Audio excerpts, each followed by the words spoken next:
Hey YouTube, what I'm going to be doing in this video is showing some of my very old t-shirt designs. See, what a lot of y'all don't know is I have been on print on demand for 8 years. Yes, 8 years. Now, not successfully for 8 years, but I've been on print on demand that long. Crazy, right? And my designs did not always look that great. And so what I thought I would do is show you a few of them and not just make fun of myself, but use these as lessons to help those of you who are just getting started, who make a lot of the same mistakes that I made. Now, let me start off by saying I am not a designer and I'm not trying to pretend like I am one. If you want true design tips, go over to my boy Gary's channel at T-Shirt Help Desk. Shout out to Gary. By the way, Gary, you have been very, very generous about shouting me out. So I just wanted to say thank you for that. I really do appreciate you. But yeah, Gary, now he's an example of a true T-shirt designer. Me, on the other hand, I'm an entrepreneur who has learned just enough about T-shirt design to be successful. But my success comes more from understanding keywords and being able to come up with good ideas. That's my strategy. Some people are successful because they're designers. Other people are like me. And I would imagine most of you that watch me are more like me. You're probably either entrepreneurs or wantrepreneurs or just doing this part-time or whatever. And you just want to learn a little bit to make your designs pop a bit. And that's what I'm going to do in this video. So what inspired this video was when I'm looking at some of my students' t-shirts, when they want me to look at their keywords, I noticed they make a lot of the same mistakes I made when I first started doing t-shirts back in the day. So I thought this would be a good video to do. Get ready for this, y'all. Okay, let's look at design number 1.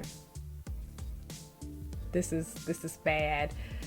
Where do we even begin with this, you guys? First of all, how many fonts? Does anybody want to guess how many fonts are in this? Your eyes don't know where to look.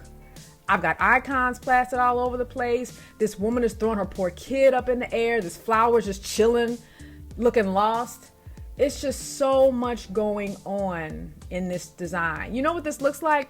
It looks like the words and the icons just threw up on the canvas. It looks like I said, you know what? I want to do an EM t-shirt for moms. This is so bad, you guys. You haven't even heard half of this. I actually paid money to advertise this. Oh yes, on Facebook. You guys remember when everybody was doing the Teespring Facebook ad stuff? Well, I was in that game for about, I guess maybe a year or so. I attended a Teespring meetup here, and one of the people told me, they said, Lisa, no, don't pay money to just advertise one-off t-shirts. Put up images, advertise or promote the images for like a specific niche, and then work on building likes to that page. Then you have an audience to promote t-shirts to. And I actually did that pretty successfully with a few pages. This wasn't one of them, by the way. But this is what I was doing. This is what I was attempting to do. So let me show you. Yes, I even have an ad, and I still have a picture of the ad. This is the ad I ran on Facebook. So the idea was to get likes and clicks, and so people would see my page and then like the page so I can sell other poorly designed EMT mommy shirts to these people. So that was the strategy behind it all, but it was just poorly executed because my design was bad. I mean, no wonder I never really mastered the Teespring, Facebook ad game. I had one shirt that did well, and it actually the campaign tipped, and it was a science related shirt. The rest of it didn't even take off. And the reason that science shirt took off is because it was a clever shirt. But yeah, most of my campaigns failed on Teespring. So yeah, this was my creation. I mean, your eyes don't even know where to look. It's just all over the place. I just got icon. It's just terrible. If I were to redo this shirt today, and I'm not going to do this for all the designs because just the video would just be too long, but I just put this together last night just to show you guys the difference. It's like night and day. One of the things I like to do, and I realize this is still a very simplistic design, but it looks a whole lot better than this, I think. But one of the things that I like to do is when I am putting a shirt together, sometimes I like to put it inside a container. Sometimes the container is visible, sometimes it's not. In this particular instance, it's invisible. It's like a square. So basically everything is aligned to the left and the right. And even in the orphan space that I have with this text, you see how I centered the text so it leaves like this space over here on the right and the left. I fill it up with some type of icon or whatever. And another thing I like to do is I like to take icons or elements in that niche or whatever and use them in the design some kind of way. So I put the stethoscope inside the O. I love some arc text. I love to arc some text on a t-shirt. I do that a lot. But yeah, I mean, this is just so much more clean than this mess. Like, what is this? You guys, I had forgotten all about this, and when I came across this last night, I was like, oh, I have got to show them this. This doesn't even look like a t-shirt. It's just crap on a canvas. All right, let's move on to the next one. Y'all ready for this? Y'all not ready for this.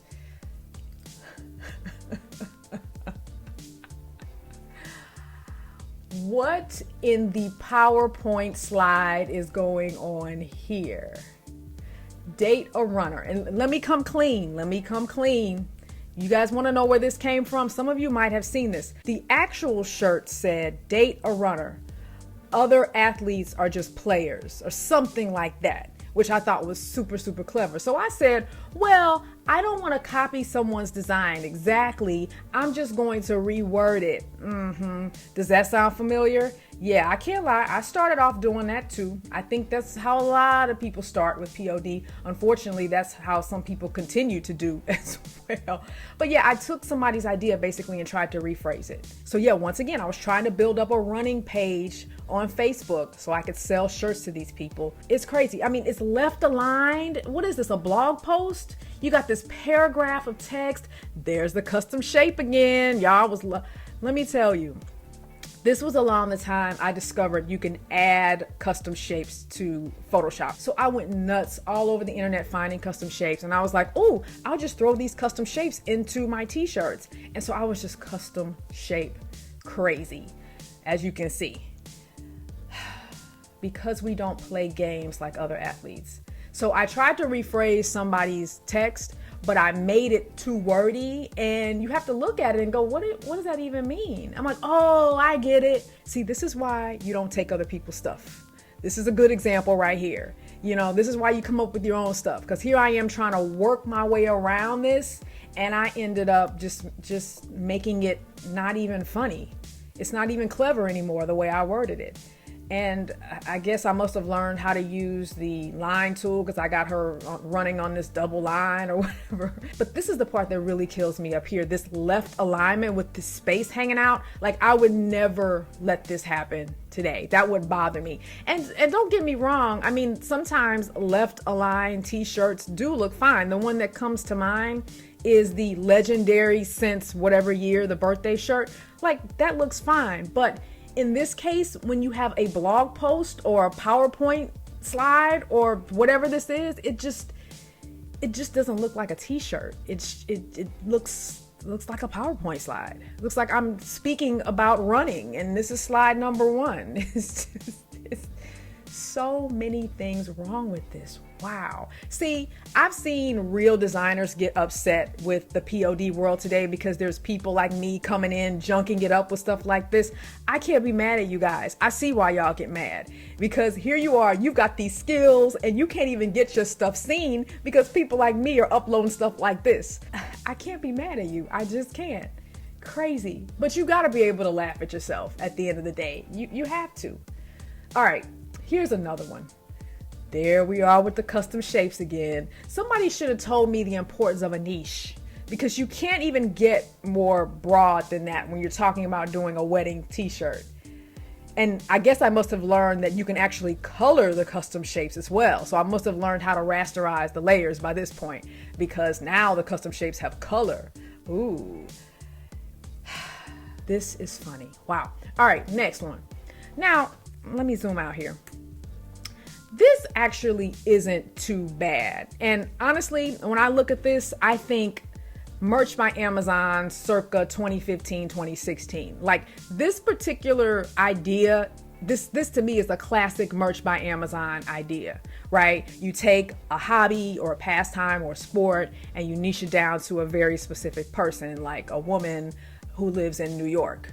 And I love the fact that it has a double meaning. I love doing double meaning shirts. So I think I was actually kind of progressing by this point. This looks a little bit better. I like that it's a double meaning. You know, this girl runs New York like she's a boss lady or whatever, but you can also look at it like she also runs as in terms of her hobby or her sport or whatever. So I like the double meaning. One thing that I really like to do when I'm doing my shirts is, and this helps me even to this day, I like to take the most important word, which in this case is the word runs, and I put that there somewhere in the center, make it bold, and then I design around that word. So when you're coming up with your text, you say, okay, what's the most important word? In this case, it's runs. Put that right there with nothing else, and then decide what you're going to do after that. I do that a lot now, and that seems to help me with arranging text and arranging things on a t-shirt. But yeah, this is to me a classic Merch by Amazon shirt. I never uploaded this to merch. I wonder how, saturated, or if there would even be a demand for people doing very niche down shirts by city or state. Might be an idea, but I could so see this like doing really, really well on merch in the early days. You could do all different cities, all different states or whatever, and then you can do one for men. And I'm sure somebody's probably going to upload this idea. Hey, go for it, see what happens. But yeah, I was getting a little bit better, because the mistake I often see with newbies is people will make their shirt text so incredibly small and tiny, and they'll have too many words on the text. Like this one here, they'll have all these words, but then they'll make them super, super, super small. And I'm like, no one is going to see that. You have to remember, probably over half of Amazon shoppers, if we're talking about merch, are shopping from their phone. And this is a great example of an image that would show up very nicely when somebody is scrolling on a mobile device. So think about that when you're uploading. Here's another idea. And if you follow my blog, you might have seen this post that I did last summer.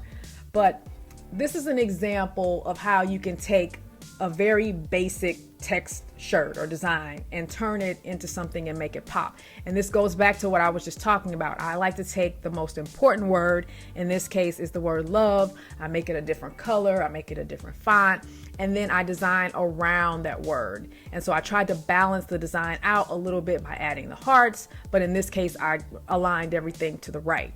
But again, it just shows you how you can just make things look so different just by placement, just by changing up the fonts, adding a couple of icons. It really does make a difference when you're placing things on your shirt. I definitely, like I said, like to design within a container. Another example is this template that I set up for my students to use.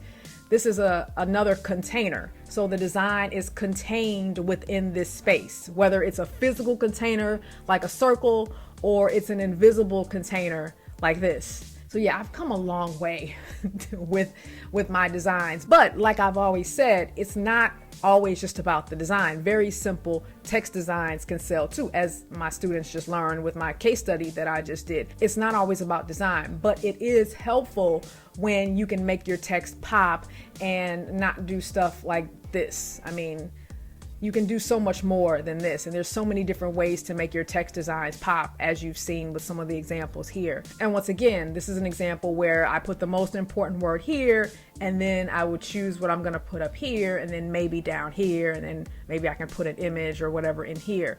So that's kind of how my mind works when I'm trying to come up with ideas for my design. This is coming from a non-designer's point of view, but it does help me. So I hope you guys have fun with this. Yeah, we gotta laugh at ourselves sometimes. I've come a long way, but at the end of the day, success with print on demand, yes, design skills will definitely help you.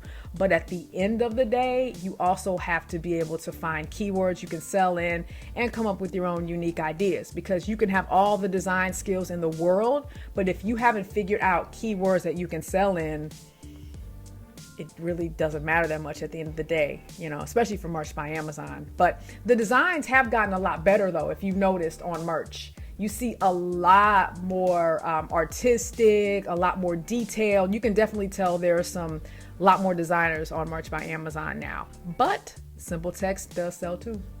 So hope you guys enjoyed. I'll talk to you later.